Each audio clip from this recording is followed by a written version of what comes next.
에베소서 2장 두 번째 시간입니다. 11절부터 19절 말씀입니다. 오늘 본문의 말씀을 통해서 여러분들이 꼭 마음에 담아야 될 것, 그것을 먼저 말씀드리면, 교회는 절대로 각자가 교회가 될 수가 없다.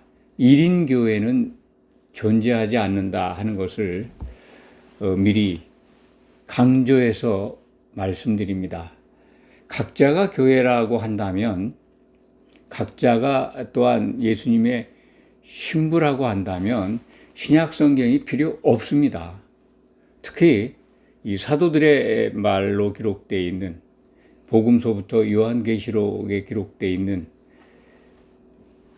예수님께서 계시로 주신 이 말씀들이 사실은 교회가 무엇인지를 알게 하는 말씀인데, 각자가 교회라고 그것을 확신하고 그것을 믿게 하고 또 그 믿게 하는 가르침을 또 받아들여서 성도들이 그걸 따른다면 신약 성경이 우리에게 주는 말씀의 본질을 외면하는 겁니다. 그 필요 없는 이 성경을 접하게 되는 꼴이 되는 겁니다. 절대로 지금까지 그런 생각을 가진 분들이 있었다면 지금 이 순간이라도 교회는 각자가 개별교회, 독립교회로 세워지는 것이 아니구나 하는 것을 믿으시기 바랍니다. 생각을 바꾸시기 바랍니다. 오늘 본문 말씀에 보면 이 화목이라는 단어, 화평이라는 단어, 하나됨이라는 어휘가 이 교회가 둘이 모여서, 적어도 둘 이상이 모여서 하나를 이루는 곳이구나 하는 것을 아시게 될 겁니다. 11절부터 이 13절까지는 이방인들이 이 부름을 받았다. 이스라엘 밖에 있었던, 먼저 복음을 받았죠. 구약 성경의 복음도 있지만은 예수님께서 사도들을 양육하시면서 선포하신 복음, 십자가의 복음은 일단 유대인에게 선포됐죠. 그리고 사도들을 통해서 이방인에게 전해진 겁니다. 그래서 이 먼저 선포를 받은 이스라엘, 그리고 곧이어서 복음을 듣게 된 이방인, 그것을 설명하기 위해서 이방인들, 너희는 참 멀리 있었다. 이스라엘 밖에 있었고 구약의 언약들에 대해서는 바깥 사람들이었다고. 이제 12절이죠. 세상에서 그렇기 때문에 하나님을 모르는 상태니까 성경을 안다면 소망이 없는 존재들이죠. 하나님을 모르는 사람들은 소망을 갖고 삽니다. 이 땅에 소망도 있고, 죽으면 무슨 좋은 데 간다라고 하는 막연한 그런 것들이 있는데, 하나님을 모르는 상태에서의 그러한 그 미신적 종교 의식, 소망이 없는 거죠. 생명이 다른 신들에 의해서도 건져지고 다른 신들이 만들어 놓은 세계 속에 살게 된다는 것, 정말 허망한 생각들입니다. 그래서 12절 말씀은 하나님도 없는 자를 갖다가 소망이 없다라고 표현한 겁니다. 13절에 보면은 이제는 전에 멀리 있던 너희가, 그렇죠, 이방인들이죠. 이방인들은 그리스도 예수 안에서 그리스도의 피로 가까워졌다. 지금 거의 다 이 말씀에 적용되는, 온 세계의 백성들이 전에는 멀리 있었는데 그리스도의 피로 가까워진 성도로 부름받은 기독인들, 그것을 생각하시면 됩니다. 오늘 말씀 13절은 그런 겁니다. 그 당시에 에베소 교회에 있는 이방인들 뿐만 아니라 우리 모두가 다 그리스도의 복음을 듣고 가까워졌죠. 뭘로 가까워졌나요? 하나님께 나아가는 길에 가까이 있는 거죠. 소망이 있는 자들로 나타난 겁니다. 14절 보면 그는 우리의 화평이신지라, 예수 그리스도께서 십자가에서 흘리신 피, 십자가의 의미를 설명하는 거죠. 참 구원을 이루셨다. 통상 그렇게 말씀을 합니다만 14절 말씀을 보면 그리스도께서 십자가를 이루신 목적이 화평이다 이거죠. 이 화평, 신약 성경에서 화평이라는 언어는 평화, 평강, 화목과 같은 단어입니다. 번역할 때마다 문맥에 따라서 이렇게 화평이다, 화목이다, 평강이다, 평안이다 이렇게 달리 우리말로 표현했는데 같은 뜻입니다. 하나됨입니다. 갈라지지 않았다. 하나 되었다는 것이 평안이고 평강이고 화평이고 화목입니다. 마음이 나눠지는 것은 불안이죠. 마음이 나눠지는 것과 하나 되지 못하는 것이 불안이고 화목, 화평과 반대편에 있는 상태를 지칭합니다. 14절 그는 우리의 화평이신지라 돌로 하나를 만드사 원수된 것 곧 중간에 막힌 담을 자기 육체로 허시고 15절 법조문으로 된 계명을 폐하셨으니 율법을 완성하셨다는 뜻입니다. 법조문, 율법의 조문들을 예수님의 십자가의 피 흘림으로 다 완성하셨기 때문에 이제 그것은 폐한 거나 마찬가지다. 그렇게 이해하시기 바랍니다. 이는 이 둘로 자기 안에서 한 세 사람을 지어 화평하게 하시고 가장 놀라운 말이 기록되어 있습니다. 15절입니다. 이 둘로 유대인과 이방인들을 자기 안에서 한 세 사람으로 창조하여 그런 뜻이죠. 교회를 창조하셨다라는 말씀을 드렸습니다. 새로운 피조물입니다. 그러니까 한 세 사람이라는 것, 그 언어에 주목하시기 바랍니다. 한 사람. 결국은 이 부분이 한 세 사람은 온 모든 부름받은 성도들이 하나가 되어야 됨을 일러주는 말씀입니다. 한 세 사람. 어린 양의 신부가 하나라는 거죠. 세 사람이 뭘까요? 하나님이 얻고자 하시는 완성된 교회, 곧 어린 양의 신부, 한 신부를 창조해서 얻는다는 겁니다. 얻는데 그걸 정말 하나 되게 해서 그리스도와 혼인하게 하는 한 몸을 이루게 한다는 것. 그게 화평이죠. 하나님의 온전하신 창조의 결과물. 그것은 그리스도와 교회의 한 몸 된 결혼입니다. 그것을 위해서 예수님이 십자가에서 피를 흘리셨다. 십자가의 목적이 그러니까 하나님께서 그리스도와 교회를 결혼시키기 위해서 반드시 그 과정이 있어야 하기 때문에 일어난 계획된 사건입니다.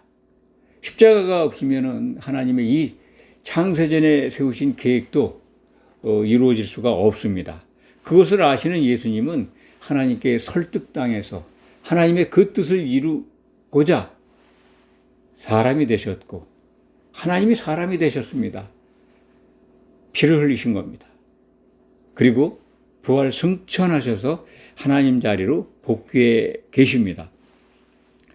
16절이 그 말씀을 지금 제가 설명드린 말씀을 다시 한번 확인시켜 줍니다. 또 십자가로 이 둘을 한 몸으로 하나님과 화목하게 하려 하심이라. 원수된 것을 십자가로 소멸하시고. 원수죠. 율법을 지키지 못하니까 하나님께 대해서 율법이 원수가 되게 한 겁니다. 근거가 된 거죠. 사람과 하나님이 율법을 놓고 원수가 된 거죠. 율법을 적용하면 하나님께 나아갈 수가 없기 때문에 그렇습니다. 그 말씀이죠. 17절 말씀입니다. 또 오셔서 먼 데 있는 너에게 평안을 전하시고 가까운 데 있는 자들에게 평안을 전하셨으니 이것이 바로 온 모든 인류에게 화목을 전하신 복음, 그것을 십자가를 통해서 이루셨다. 그 복음을 사도들이 지금 전하고 있는 거죠. 예수님은 십자가를 지시고 하나님 나라의 일들을, 하나님의 계획을 사도들한테 일러주시고 부활 승천하셨습니다. 그리고 성령을 통해서, 사도들을 통해서 하나님의 이 계획을, 하나님이 세우신 그 비밀을 일러주셨습니다. 계시를 통해서. 그것을 생각나게 하는 성령께서 사도들에게 역사하셔서 사도들은 그 말씀들을, 복음을 신약 성경에 담은 겁니다. 그것을 듣고 우리는 지금 평안을 받고 있는 거죠. 한몸 되라고 하는 명령들을 받고 있는 겁니다. 하나 되어야 한다는 것을 신약 성경은 그래서 줄기차게 우리에게 요구하고 있는 겁니다. 18절 말씀 보면 이는 그로 말미암아 우리 둘이 한 성령 안에서 아버지께 나아감을 얻게 하려 하심이라. 제가 지금 설명드린 바대로 성령 안에 있어야 예수님의 생각으로 같아지고 하나가 되고, 같아진다는 것은 예수님이 기뻐하시는 생각, 그것과 같아진다는 겁니다. 많은 지체들이 부름을 받았는데 성도들이 예수님의 생각으로 같아지는 거죠. 하나 되는 기준은 성령 안에 있는 것인데, 성령은 예수님의 생각을 가르쳐주고 있습니다. 그분이 기뻐하시는 것, 그것이 바로 예수님의 생각이잖아요. 예수님이 하나님의 뜻이 이루어지기를 기뻐하신 그 마음이잖아요. 그것이 기준이 돼서 그것과 같아질 때 우리는 예수님의 짝인 한 새 사람으로 지음을 받아가지고 어린 양의 신부로 등장하게 되는 겁니다. 그것을 성경은 이기는 자라고 그러죠. 창조의 목적이 어린 양의 신부를 얻는 겁니다. 그래서 성경은 맨 마지막에 교회의 완성된 모습을 어린 양의 신부로 보여줍니다. 교회의 완성품, 그것을 요한계시록 21장은 우리에게 밝히 보여줍니다. 어린 양의 신부가 등장하는데 남편을 위해서 단장한 것처럼 사도 요한에게 보입니다. 그런데 21장 14절에는 그 밑에 예루살렘 성곽 밑에 기초석이 있는데 그 기초석은 12사도로 되어 있다라고 설명을 합니다. 그리고 그 성곽 벽을 성도들이 이루고 있어요. 한 벽옥으로 다이아몬드 같이 아주 견고한 성벽을 성도들이 하나가 돼서 이루고 있습니다. 그걸 어린 양의 신부라고 성경은 증거합니다. 어린 양의 신부가 그러니까 하나죠. 예루살렘 도성이 어린 양의 신부인데 그 성을 이루고 있는 게 딱 구성이 기초석 위에 세워진 새 예루살렘 도성이에요. 기초석 위에 세워지는 게 뭡니까? 교회잖아요. 그래서 우리를 사도들은 너희는 사도들 터 위에 세우심을 입은 바라. 여러 지체들이 부름받아서 그 안에서 한 몸을 이루어가는 것이다 라는 말씀을 사도들은 증거하고 있는데, 에베소서 2장 20절 이하가 다음 시간에 우리가 살펴볼 20절 이하의 말씀 속에 그 교회에 대한 모습이, 교회의 건축 원리가 설명되어 있습니다. 그것을 살펴보시면 또 교회는 어떻게 건축되는가 하는 것을 더욱 자세하게 배울 수 있게 됩니다. 19절 말씀이죠. 그러므로 이제부터 너희는 외인도 아니요 나그네도 아니요 오직 성도들과 동일한 시민이요 하나님의 권속이라. 성도들과 동일한, 이미 예루살렘 교회를 통해서 성도들이 생겨났죠. 사도들 터 위에. 여기서 이제 사도들을 포함한 일부 예수님의 복음을 들은 일곱 집사, 또 유대인들, 이방인들 먼저 모인 성도들이죠. 개종한 유대인들, 또 이방 땅에 사는 성도들이 초대교회 오순절날 교회가 이루어졌습니다. 그리고 난 다음에 사도들을 통해서 이방의 복음이 전해졌는데, 그 이방인들, 너희들, 이미 지금 예루살렘 지역에 성도들이 세워졌는 부름받아서 교회를 이루고 있는데 그와 동일한 하나님의 권속이다 라고 하는 말씀입니다. 우리가 지금 여기에 기록되어 있는 말씀에 해당하는 성도들이죠. 너희는 외인이 아니다. 나그네도 아니다. 하나님의 권속이다. 하나님의 백성들로 부름받은 겁니다. 그런데 백성으로 마무리되면 안 됩니다. 하나님의 아들들이 되어야 합니다. 아들들이 되는 것이 바로 하나됨입니다. 하나 되게 하기 위해서 예수님이 피를 흘리셨는데 그것이 십자가의 궁극적인 목적입니다. 그런데 오늘날 기독교는 각자가 교회라고 하는 참으로 이상한 성경 해석 그리고 그것을 받은 전통 교리 때문에 정말 큰일입니다. 가톨릭 교회의 이 교회론 그 생각들은 베드로가 천국 열쇠를 받았기 때문에 이 가톨릭의 그 보편적 공예라고 그러죠. 거룩한 공예라고 하는데 그 뭐 사도신경에 그렇게 기록되어 있는 그겁니다. 자기들 교회에 들어와야 구원받는다는 거죠. 그런 개념입니다. 초대 교황, 일대 교황으로 세운 베드로, 그 베드로가 받은 열쇠를 지금 교황에게까지 계속 계승되어 오고 있다. 그러니까 교황의 통치를 받아야 구원받는다. 교회를 이룬다. 뭐 그런 뜻이라고 저는 해석을 합니다. 참 얼토당토하는 성경 해석입니다. 베드로가 받은 열쇠가 한 개가 아닙니다. 열쇠들입니다. 너는 베드로라. 내가 이 페트라에, 베드로는 시몬이 베드로가 된 거죠. 반석 조각이죠. 베드로라. 내가 이 페트라, 반석 조가리들 12이 모인 반석 위에, 페트라 위에 내 교회, 예수님의 교회를, 예수님의 몸을 세우겠다. 음부의 권세가, 음부의 문들이 참 흔들지 못하리라. 그러면서 내가 4개 열쇠들을 주리니, 뭐 베드로가 대표로 받은 거라고 이해하시면 됩니다. 베드로 혼자 열쇠를 받은 게 아니라 12 사도들이 그 문을, 그 키를 받은 겁니다. 그러니까 신약 성경이죠. 베드로에게 주셨다는 열쇠가 뭐 황금 열쇠입니까?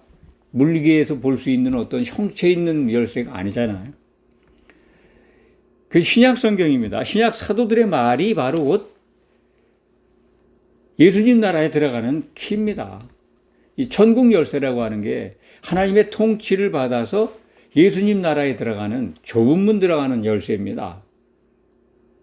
예수님이 오시면 있게 되는, 그래서 그 자격을 심사하는 게 그리스도의 심판대입니다. 재림하실 때 있는. 거기서 칭찬받아야, 그 키를 받은 사도들의 말을 들었어야 그의 나라에 들어가는 거죠. 그런데 그 부분을 잘못 해석해서 베드로만 천국문 열쇠를 받고 있다. 그러니까 그것을 교황이 이어받고 있기 때문에 교황한테 와야 뭐 구원에 이른다. 교회, 베드로에게 오면 교회가 된다는 거죠. 그런데 기독교는 어떻게 해석을 하느냐? 마태복음 16장 16절. 베드로의 고백을 하는 자들은 다 각자가 교회가 된다는 거죠. 베드로가 주는 그리스도요. 주는 그리스도요. 이제 원문은 그렇습니다. 주는 그 그리스도요. 제물로 오신 대제사장이신 그리스도요라고 한 고백입니다. 우리말로 정확하게 번역을 하면.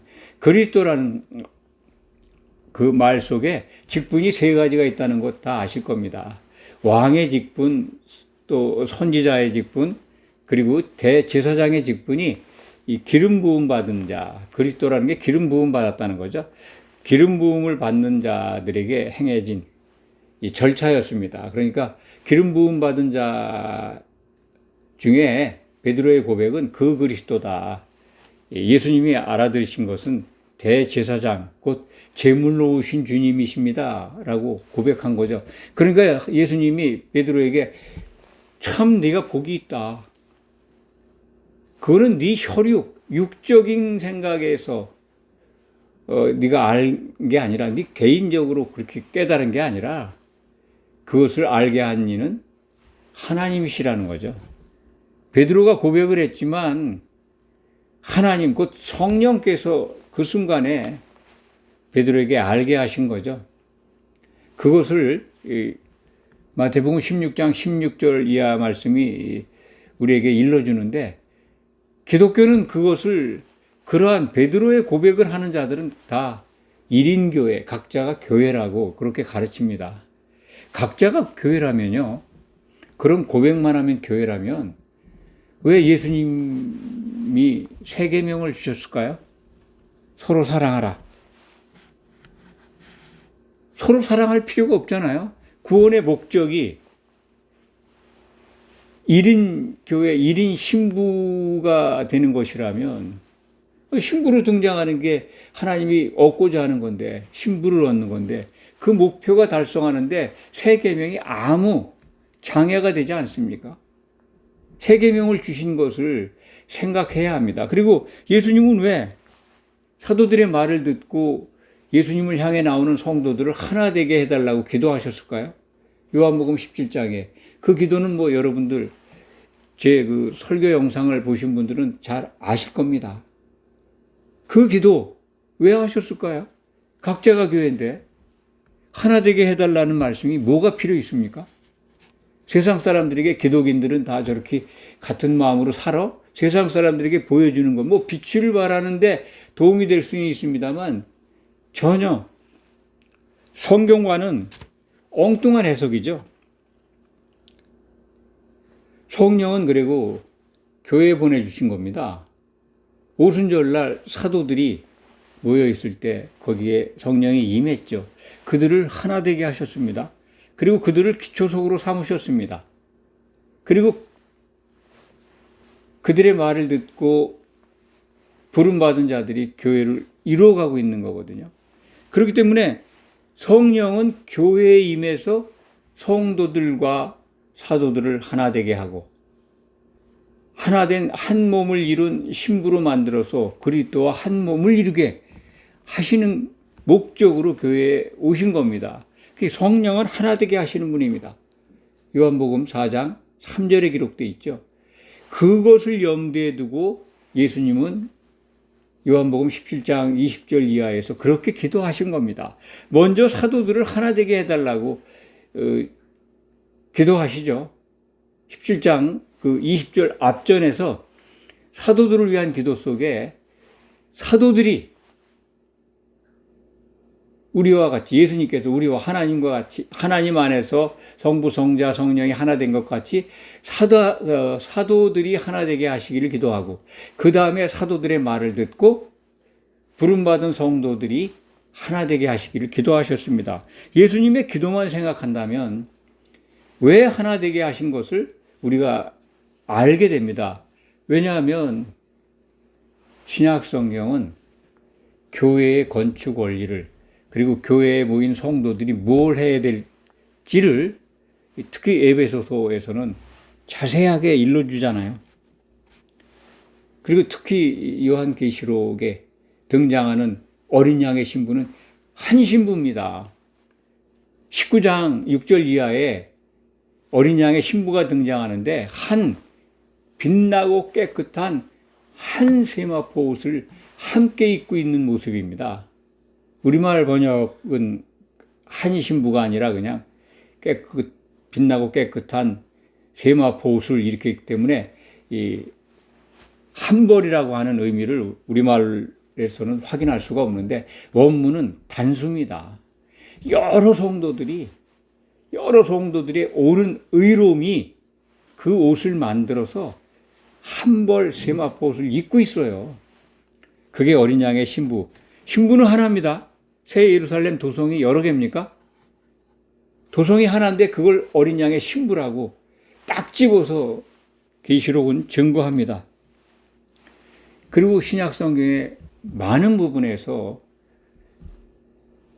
한 세 사람, 한 완전한 자, 한 산재물, 한 신부 이렇게 지속적으로 반복적으로 교회가 하나 되어야 됨을 우리에게 일러줍니다. 특히 오늘 본문 말씀 2장 11절에서 19절 말씀은 얼마나 여러 부분으로 하나됨을 강조하고 있습니까? 하나 되는 것이 화평이고 화목이고 평안이고, 그리고 다른 성경에서는 평강이고, 이렇게 우리가 하나 되어야 됨을 강조하고 있습니다. 에베소서 2장 오늘 본문 말씀 속에서 우리는 교회의 올바른 걸 찾아야 합니다. 각자가 신부가 절대 아닙니다. 각자가 1인 교회라고, 독립교회라고 믿고 있다면 예수님 다시 오실 때 그 심판 법정에서 어떤 처분을 만날까요? 그거 한번 상상해 보셨습니까? 각자가 신부라면요, 서로 사랑도 할 필요가 없이 아가페 사랑도 모를 겁니다. 서로 사랑해야 하는 하나됨의 조건인데 세 계명을 무시하고 살았다면 그 판결은 자명합니다.